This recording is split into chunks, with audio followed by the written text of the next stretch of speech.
संत सेवा का महत्व। रसिक मुरारी जी की कहानी।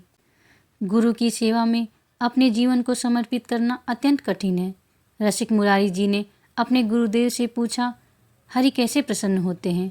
उनके गुरुदेव श्री श्यामानंद जी ने उत्तर दिया, साधु सेवा से।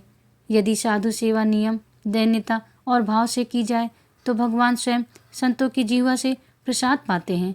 यदि संतों का चरणामृत उतारा जाए, उनकी आरती की जाए और उन्हें प्रसाद पवाया जाए तो भगवान बहुत जल्दी प्रसन्न होते हैं। इसको गुरु आज्ञा मानकर रसिक मुरारी जी ने संत सेवा का बड़ा विस्तार किया। अब वो रोज संतों को निमंत्रण देकर प्रसाद पवाते और उनकी सेवा करते। लेकिन संत सेवा का व्रत बहुत कठिन है, क्योंकि संत अलग अलग स्वभाव के होते हैं। संतों की सेवा मुश्किल है। स्वयं भगवान भी कभी कभी आपकी परीक्षा लेने आ सकते हैं। वो आपके सामने ऐसा रूप लेकर आ सकते हैं कि आप उनकी अवहेलना कर दें और आपका उनके प्रति भाव खराब हो जाए। रसिक मुरारी जी की संतों की चरणामृत के प्रति विशेष भावना थी। वो चरणामृत को एक मटके में रखते, उसे आसन पर विराजमान करते और रोज उसकी परिक्रमा और साष्टांग दंडवत कर चरणामृत का पान करते। यही उनकी असली संपत्ति थी। हर संत सेवा से पहले हर संत का चरणामृत उतारा जाता और उसे सबसे पहले रसिक मुरारी जी के पास ले जाया जाता। एक बार रसिक मुरारी जी के वहाँ संत सेवा का उत्सव चल रहा था और संत सेवा का प्रसाद बांटने से पहले सब संतों का चरणामृत उतार कर सीधे रसिक मुरारी जी के पास लाया गया। लेकिन उस दिन रसिक मुरारी जी ने कहा, आज संत चरणामृत में मुझे वह आनंद, वह स्वाद नहीं मिला। उन्होंने कहा, जरूर किसी न किसी संत के प्रति अपराध बना है, इसलिए आज वो स्वाद नहीं आ रहा। जब चरणामृत उतारने वालों से पूछा गया तो पता चला कि एक संत जिन्हें कुष्ठ रोग था, उनके चरणामृत को नहीं उतारा गया था। रसिक मुरारी जी ने कहा, इसी अपराध ने सभी संतों के चरणामृत के प्रभाव को छीड़ कर दिया है। वे स्वयं गए और उन्होंने उन संत की खोज की और उनका चरणामृत उतारा और उसका पान किया। चरणामृत का पान करने के बाद अश्रु प्रवाह करते हुए उन्होंने कहा, आहा, अब स्वाद आया है। एक बार रसिक मुरारी जी संत सेवा के महत्व पर चर्चा कर रहे थे।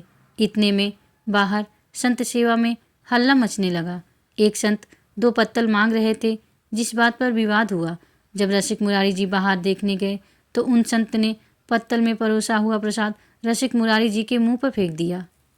लेकिन रसिक मुरारी जी ने तनिक भी क्रोध नहीं किया और कहा, हे प्रभु, आपकी हम पर अपार कृपा है कि आपने आज पहले ही अपना उच्छिष्ट संतों का छोड़ा हुआ भोजन, जो ग्रहण करने से आध्यात्मिक उन्नति होती है, हमें दे दिया। वो संत रसिक मुरारी जी को कटु वचन भी कहने लगे, फिर भी उन्होंने कुछ नहीं कहा और अपने सभी जनों को रोका और उन संत से कहा, आप बहुत करुणामय हैं। उन्होंने उनके लिए 2 पत्तल लगाए और अपने परोसने वालों से कहा, तुम्हारे अंदर सेवा का भाव नहीं, तुम्हें इस सेवा से निष्कासित किया जाता है। संतों के साथ कोई ऐसा व्यवहार करता है क्या? एक दिन रसिक मुरारी जी ने सुना कि सामने वाले बगीचे में संत मंडली आई हुई है, तो वो उनके दर्शन के लिए गए। संतों का दर्शन बहुत सावधानी से करना चाहिए और यह ध्यान रखना चाहिए कि उनके प्रति कोई दोष दर्शन ना हो जाए। ऐसा करने से उनके दर्शन मात्र से पाप का नाश हो जाता है। जब वो दर्शन करने गए तो उनमें से एक संत हुक्का पी रहे थे। संत ने उन्हें देखते ही अपने हुक्के को छुपा लिया। रसिक मुरारी जी ने सोचा, कहीं इन संतों को संकोच ना हो जाए। ऐसा सोचकर वो अपना पेट पकड़कर वहीं बैठ गए। संत ने पूछा, क्या हुआ? रसिक मुरारी जी ने कहा, मेरे पेट में बहुत दर्द हो रहा है। अगर मुझे हुक्का पीने को मिल जाए तो ये ठीक हो जाएगा। उन संत ने तुरंत अपना हुक्का निकाला और रसिक मुरारी जी ने उसे मुंह से लगाकर पीने का नाटक किया। इस प्रकार उन्होंने उस संत का संकोच दूर किया। रसिक मुरारी जी भगवत लीला में डूबे हुए संत सेवी थे। उन्होंने संत सेवा के प्रति लोगों की श्रद्धा बढ़ाने के साथ साथ यह भी सिखाया कि संतों में दोष दर्शन या उनकी निंदा नहीं करनी चाहिए। साधु सेवा करते समय हमें सावधानी रखनी चाहिए ताकि उसके कारण हमारा साधन बिगड़ न जाए।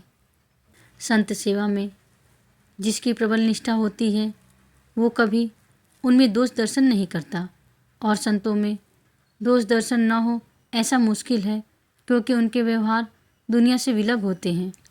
अगर आप भी संत सेवा करना चाहते हैं तो जान लीजिए कि यह बहुत कठिन है। हो सकता है आप किसी संत का चरणामृत उतार रहे हों और वो आपको लात मार दे, फिर भी आपको हाथ जोड़कर दैन्यतापूर्वक खड़े रहना है, आपको उत्तर नहीं देना। भगवान स्वयं संतों के रूप में आपकी परीक्षा लेने आएंगे। राधे राधे।